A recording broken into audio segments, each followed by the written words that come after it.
North Carolina lawmakers are frankly running out of time to fund the state. The current budget ends in less than a week, and senators and House reps just can't seem to agree on how the next one should be all set up and how to spend your tax dollars. So here to explain really what happens if the deadline comes and goes without a deal is WRAL State Government reporter Will Doran. So Will, what will happen if lawmakers fail to agree here, and what's that going to mean for all of us?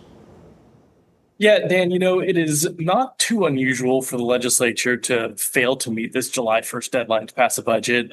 They've been missing that deadline for years, but usually that's because they're in the middle of some last minute negotiations trying to hammer out the final details, and it just takes a little bit longer than they expected.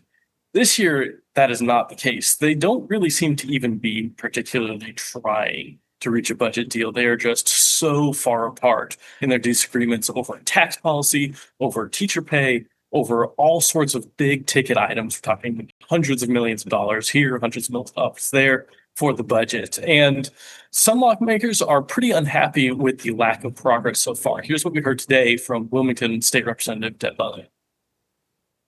This is unacceptable, and the people of North Carolina should expect better of us. We've got one job, and it's to craft a budget, and we haven't done it. They haven't done it, and they're not going to do it anytime soon. The legislature is about to take the next month or two off for vacation. Tomorrow might be their last day of votes for a long time. So what happens then while they're on vacation? What happens next? Are we going to have a government shutdown next week? What's the plan here? No, and that is the good news. The federal government does go into a shutdown when they fail to reach a budget deal. That's not how it works in North Carolina. Here, all of our state agencies just keep operating on the same budget they've been working with. So a lot of agencies won't really see a huge deal, but for things like a really fast growing school, for instance, they might not have enough money to hire more teachers for the start of the school year. Road construction projects that had been planned might have to get put on hold. And of course, state employees won't be getting their raises as long as there's no new budget. So we talk a lot about what they've been disagreeing about. Is there anything that they have really been able to agree on?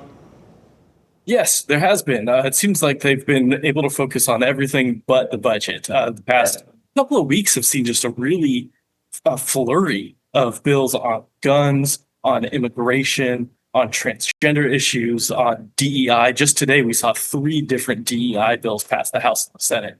And so there has been, ability to pass some bills.